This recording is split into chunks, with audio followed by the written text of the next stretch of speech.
Good morning friends. GST platform के YouTube channel में आप सभी का स्वागत है। जी हाँ फ्रेंड्स, इनकम टैक्स के अंदर 50 लाख रुपीस की जो लिमिट थी वो अब खत्म कर दी गई है।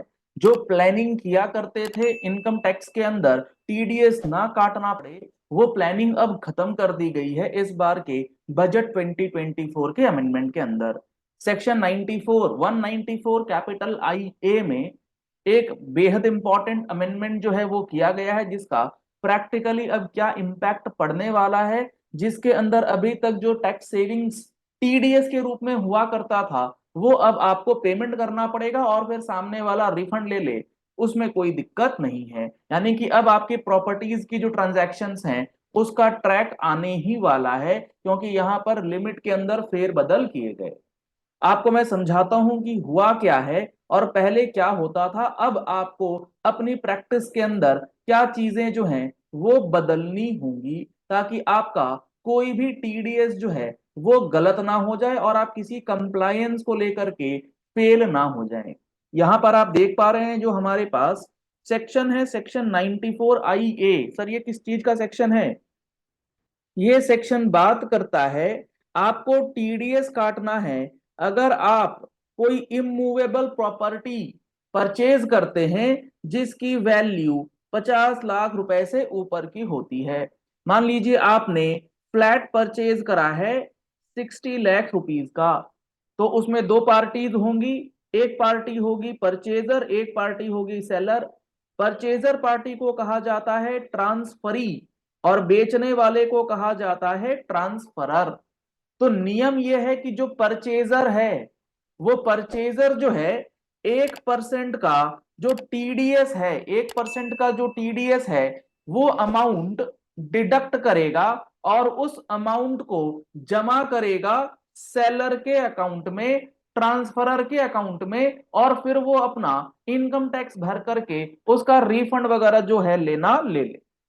अब यहां पर इस बात को समझिएगा, लिमिट जो पहले दी गई थी इस लिमिट के अंदर बताया गया था कि 50 लाख रुपए से ऊपर की वैल्यू होनी चाहिए। ये आपकी एक्चुअल कंसिडरेशन या स्टैंप ड्यूटी वैल्यू दोनों में से जो हायर होगी वो ली जाती है। मान लीजिए आपका एक्चुअल कंसिडरेशन है 40 लाख, स्टैंप ड्यूटी वैल्यूएशन आप करवा रहे हैं 51 लाख पे, तो ये आपका सेक्शन अट्रैक्ट हो जाया करेगा। तो उस चीज को अभी हम लोग ज्यादा डिस्कस नहीं कर रहे। अभी मैं मान के चल रहा हूं कि आपकी प्रॉपर्टी की वैल्यू आइदर एक्चुअल कंसिडरेशन या जो आपकी स्टैंप ड्यूटी वैल्यू है वो 60 लाख के ऊपर है। मतलब आपके ऊपर 94 आई ए के प्रोविजंस एप्लीकेबल है। अब इसका प्रैक्टिकल सिनेरियो कुछ समझिएगा तो आपको अमेंडमेंट बहुत अच्छे से समझ में आएगी कि 50 लाख का लिमिट जो है वो अब किस तरीके से खत्म कर दिया गया। अब मान लीजिए ये 60 लाख का एक फ्लैट है जिसकी वैल्यू है 60 lakh rupees, more than 50 lakhs है। अगर आपको 194 आईए के जो प्रोविजंस हैं उसको जब आप पढ़ेंगे तो उसमें बोला गया है कि अगर कंसिडरेशन 50 लाख से ऊपर है तो 1% का टीडीएस जो है वो कटेगा। अब मान लीजिए सिचुएशन कुछ इस तरीके से है, सेलर है ए और परचेजर है बी। एक सेलर है और एक परचेजर है, इसमें कोई दिक्कत नहीं है।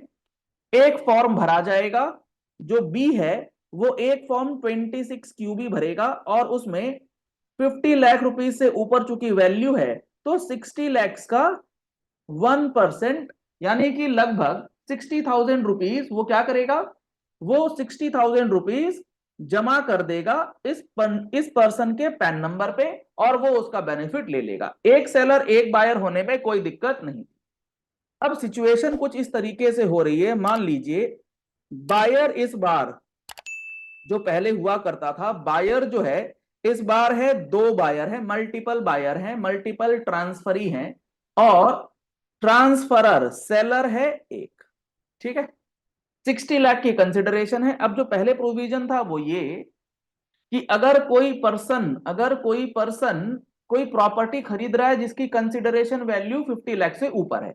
अब यहां पर जो ये प्रॉपर्टी खरीदी जा रही है इसमें दो पर्सन है, तो अगर इंडिविजुअली देखा जाए जो प्रैक्टिकली हो रहा था यहां पर और एज पर प्रोविजन भी ये चीजें होती थी, 30 लैक्स अगर 50% शेयर लिया जाए तो 30 लैक्स हो जा रहा है। इंडिविजुअली अगर देखा जा रहा था तो ये 50 लैक्स से नीचे चला जा रहा था और यहां पर टीडीएस काटने की जरूरत नहीं पड़ रही थी एज पर प्रोविजन भी। हालांकि कुछ लोगों का यह व्यू था कि यहां पर फॉर सेफर साइड आप टीडीएस काट लीजिए, लेकिन एज पर प्रोविजन जो प्रोविजंस की लैंग्वेज थी उसमें यहां पर कंसिडरेशन इंडिविजुअली जो है वो लेकर के टीडीएस को बाईपास कर दिया जा रहा था। यहां पर ना तो टीडीएस कट रहा था ना ही 26 क्यूबी की कोई फाइलिंग होती थी। इसी तरीके से मान लीजिए आपका बायर है ए और सेलर जो है वो सेलर हो मान लीजिए दो, तो ज्वाइंट प्रॉपर्टीज जो बेचने वाला है उसका है। तो इसमें क्या करता था ए, इसके लिए आपको दो फॉर्म भरने पड़ते थे। 60 लैक्स को अगर आप 50-50 करेंगे तो 30 लैक्स बना ईच शेयर, तो ये भी 50 लैक्स से नीचे है, तो यहां पर भी ये प्रोविजन जो है बाईपास हो जा रहा था एक्चुअली में। अब गवर्नमेंट ने इस पूरे प्रोविजन को अमेंड कर दिया। अब गवर्नमेंट ने बोला भाई हमें ना इंडिविजुअल इंडिविजुअल खेलना ही नहीं है, हमें इंडिविजुअल इंडिविजुअल आप लोगों के साथ खेलना है ही नहीं।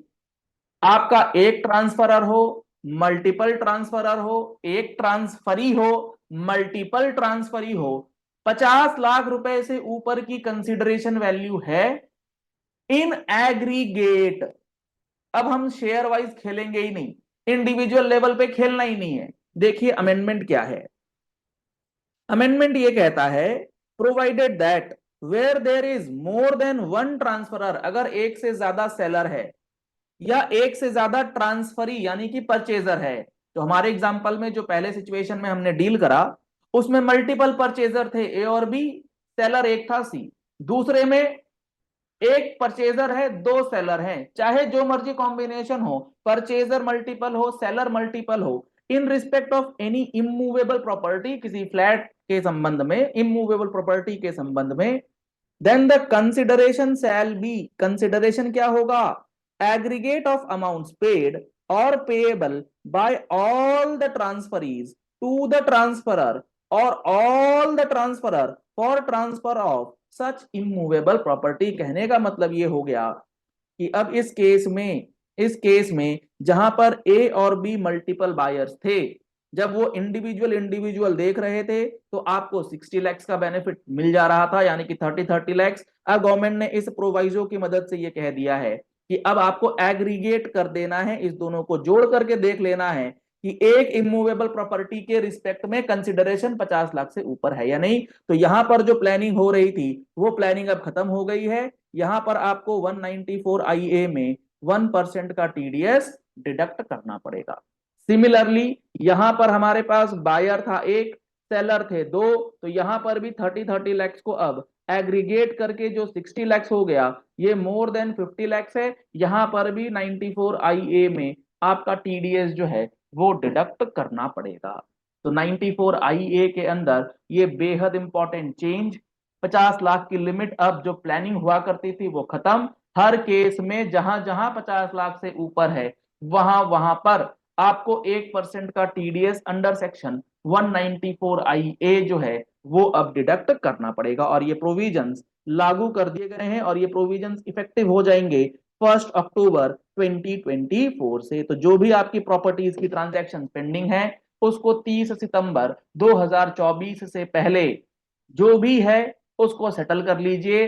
अगर आपने इस तरीके से मल्टीपल बायर मल्टीपल सेलर वाला काम किया हुआ है तो उसकी ट्रांजैक्शंस जो हैं 30 सितंबर से पहले पहले कर लीजिए।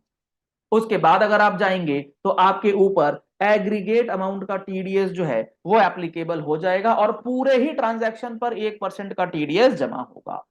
तो ये काफी बड़ा अमेंडमेंट जीएसटी के अंदर 94 IA टीडीएस के प्रोविजन में किया गया है। ऐसे ही कई सारे अमेंडमेंट्स इनकम टैक्स और जीएसटी के प्रोविजंस में इस बार किए गए हैं जिनका प्रैक्टिकल इंपैक्ट और एनालिसिस आपको हमारे यूट्यूब चैनल पर रेगुलर बेसिस पे देखने को मिलेगा। तो आप इस वीडियो को लाइक और शेयर कीजिएगा और इस चैनल पर पहली बार आए हैं तो प्रैक्टिकल अप्रोच के साथ चीजों को समझने के लिए आप हमारे चैनल को फॉलो कर सकते हैं, सब्सक्राइब कर सकते हैं, नोटिफिकेशन बेल दबाना बिल्कुल भी मत भूलिएगा। Thank you and have a nice day.